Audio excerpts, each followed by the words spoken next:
अमेरिकी space agency NASA ने runway पर उतारा रहस्यमयी स्पेसक्राफ्ट। इस स्पेसक्राफ्ट को लेकर दुनिया हो रही हैरान।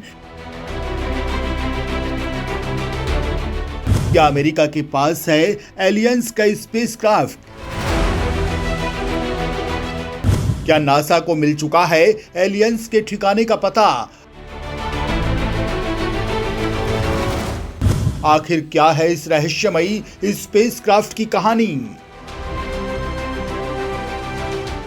दोस्तों, इस दुनिया में बहुत से ऐसे रहस्य हैं जिनकी गुत्थी आज तक नहीं सुलझ पाई है, जिसमें से एक रहस्य है एलियंस को लेकर। कई बार खबरों में आ चुका है कि अमेरिका के पास एलियन होने के पुख्ता सबूत हैं, लेकिन अमेरिका ने कभी भी इन दावों पर सहमति नहीं दिखाई है। इसी बीच अमेरिका के फ्लोरिडा में एक गुप्त मानव रहित अमेरिकी अंतरिक्ष यान उतरा है। इसे लेकर कई तरह के कयास लग रहे हैं। कोई कह रहा है कि ये रहस्यमयी स्पेसक्राफ्ट एलियंस का है, तो कोई इसे जासूसी एयरक्राफ्ट मान रहा है। लेकिन हम आपको बता दें कि ये कोई एलियंस का स्पेसक्राफ्ट या यूएफओ नहीं है, बल्कि ये अमेरिका का एक सैन्य विमान है जो वापस धरती पर लौटा है। यह पिछले 3 साल से धरती के चक्कर लगा रहा था। नासा अपने इस मिशन की कामयाबी के बाद बहुत खुश है और वो अपने आगे के मिशन में जुट गया है। लेकिन दोस्तों, इस मिशन के साथ कई सवाल भी खड़े हो गए हैं, जैसे कि आखिर नासा इस मिशन के जरिए क्या करना चाहता है, क्यों वो अपने विमान को धरती के चक्कर लगवा रहा है।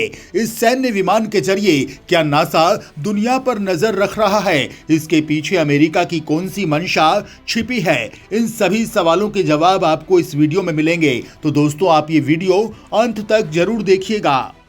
अपनी ताकत को लगातार बढ़ा रहा अमेरिका धरती के साथ साथ अंतरिक्ष का बनना चाहता है बादशाह। अंतरिक्ष मिशन में एक के बाद एक रिकॉर्ड बना रहा नासा। ऐसे मिशन को नासा ने दिया है अंजाम। चीन रूस की हालत हो रही है खराब। दोस्तों, अमेरिका खुद को पूरी दुनिया का बादशाह कहता है। वो खुद को इतना मजबूत बना चुका है कि कोई भी देश उसका कुछ भी नहीं बिगाड़ पा रहा है। लेकिन अमेरिका की बादशाह बनने की चाह यहीं तक सीमित नहीं है। वो अंतरिक्ष में भी अपना राज कायम करना चाहता है। तभी तो अमेरिकी स्पेस एजेंसी नासा ऐसे ऐसे आविष्कार कर रही है जिसकी कल्पना फिलहाल दूसरे देश नहीं कर पा रहे हैं। इसी कड़ी में अमेरिकी स्पेस एजेंसी ने अपने सैन्य विमान के मिशन को अंजाम दिया है। इस विमान का नाम है X-37B। बोइंग कंपनी की ओर से बनाया गया ये ऑर्बिटल टेस्ट व्हीकल पूरी तरह से आईए तकनीक पर आधारित है, जिसे चलाने के लिए किसी ड्राइवर की जरूरत नहीं होती। ये मानव रहित विमान करीब 908 दिनों तक अंतरिक्ष में था। इसके बाद वो धरती पर वापस लौट कर आया है।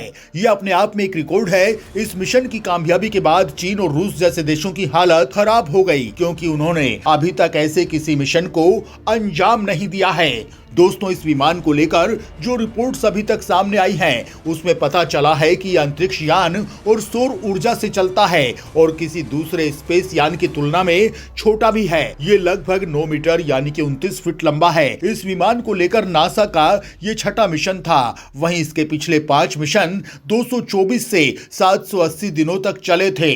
दोस्तों, इस मिशन से जुड़े बोइंग के senior vice president gym Chilton का कहना है कि साल 2010 में X-37B के पहले लॉन्च के बाद इसने कई रिकॉर्ड तोड़ दिए हैं। इस स्पेसक्राफ्ट ने हमारे देश को तेजी से परीक्षण करने और नई स्पेस टेक्नोलॉजी को इंटीग्रेटेड करने की क्षमता प्रदान की है।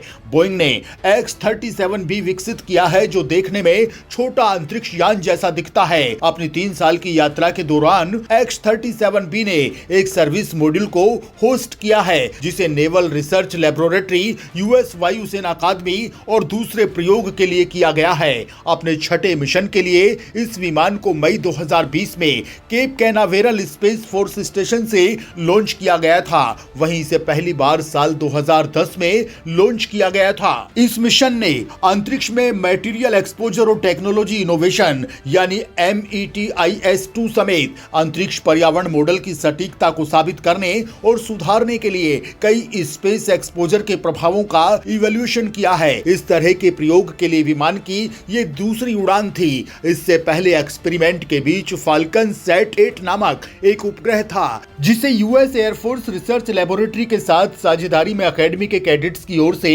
डिजाइन और निर्मित किया गया था। इसे अक्टूबर 2021 में तैनात किया गया था। यह अभी भी कक्षा में बना हुआ है। दोस्तों, इस मिशन ने अमेरिका के बढ़ते स्पेस टेक्नोलॉजी को एक नई दिशा दी है। शोधकर्ताओं ने कहा कि ये विमान एग्रीकल्चर सहित दूसरे कामों पर अंतरिक्ष के जोखिम के असर को समझने में मदद करेगा। इस यान की खास बात यह है कि इसे चलाने के लिए किसी चालक की जरूरत नहीं होती है। आपको जानकर हैरानी होगी कि X-37B अब तक 1.3 अरब मील से ज्यादा की दूरी तय कर चुका है। यदि इसके सभी मिशन को मिला लें तो इसने अब तक 3774 दिन स्पेस में गुजारे हैं। अमेरिका के इस शानदार अंतरिक्ष यान की लैंडिंग नासा के केनेडी स्पेस सेंटर पर हुई। स्पेसक्राफ्ट की सरप्राइज लैंडिंग के चलते फ्लोरिडा में जबरदस्त सोनिक बूम सुनाई दिया था, जिसने कई लोगों को डरा दिया था। स्पेस फोर्स द्वारा इसकी पुष्टि की गई थी कि अंतरिक्ष यान को सफलतापूर्वक डीऑर्बिट किया गया था। दोस्तों, पिछले महीने अमेरिकी अंतरिक्ष एजेंसी नासा ने घोषणा की थी कि वो अगले साल अक्टूबर में साइके मिशन को लॉन्च करेगी। वाशिंगटन में नासा के विज्ञान मिशन निदेशालय के सहयोगी प्रशासक थॉमस जुबुर्चेन ने कहा कि साइके से सीखे गए सबक हमारे पूरे मिशन पोर्टफोलियो में लागू किए जाएंगे। इस साल की शुरुआत में साइके ने मिशन विकास समस्याओं के कारण 2022 की अपनी योजनाबद्ध लॉन्च अवधि को याद किया। दोस्तों, आपको बता दें कि करीब 50 साल बाद नासा ने चंद्रमा पर अपने मिशन को फिर से लॉन्च कर दिया है। अपने तीसरे प्रयास में नासा ने आर्टेमिस 1 मिशन को लॉन्च किया।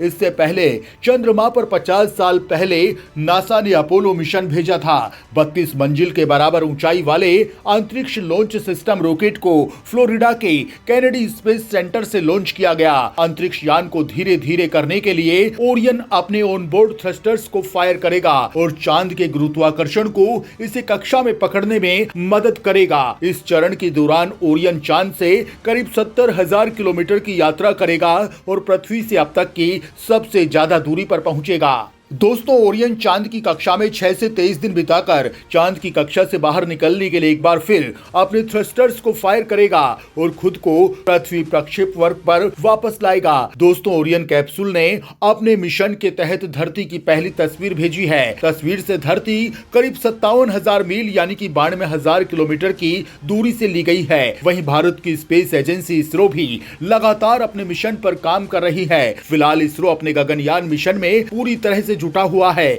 ये भारत का पहला मानव युक्त मिशन है। इसका मकसद अंतरिक्ष यान में मानव को पृथ्वी की निचली कक्षा में भेजने और उन्हें वापस लाने की क्षमता दिखाना है। गगनयान मिशन के तहत इसरो 3 अंतरिक्ष यात्रियों को पृथ्वी से 400 किलोमीटर ऊपर अंतरिक्ष में 7 दिन की यात्रा कराएगा। इस गगनयान प्रोजेक्ट के सफल होने पर भारत इंसान को अंतरिक्ष में भेजने वाला चौथा देश बन जाएगा। इसके अलावा इसरो अपने शुक्रयान मिशन के तहत शुक्र ग्रह की जानकारी जुटाने की तैयारी भी कर रहा है। इससे पहले इसरो चंद्रयान 3 को भेजेगा। ये चंद्रमा के अंधेरे वाले हिस्से की स्टडी करके वहां छिपे राज दुनिया के सामने लाएगा। इसके साथ ही इसरो सूर्य के स्टडी करने के लिए आदित्य L1 मिशन की शुरुआत की गई है। आदित्य L1 की कक्षा पृथ्वी से 1.5 मिलियन किलोमीटर दूर होगी। ये सैटेलाइट धरती से 15 लाख किलोमीटर दूर की कक्षा में सूरज के चारों तरफ चक्कर लगाएगा। दोस्तों, भले ही इसरो आज नासा से थोड़ा पीछे है, लेकिन जिस तरह से वो अपने मिशन को अंजाम देने की तैयारी कर रहा है, उसे पता चलता है कि वो बहुत जल्द नासा के बराबर खड़ा हो जाएगा।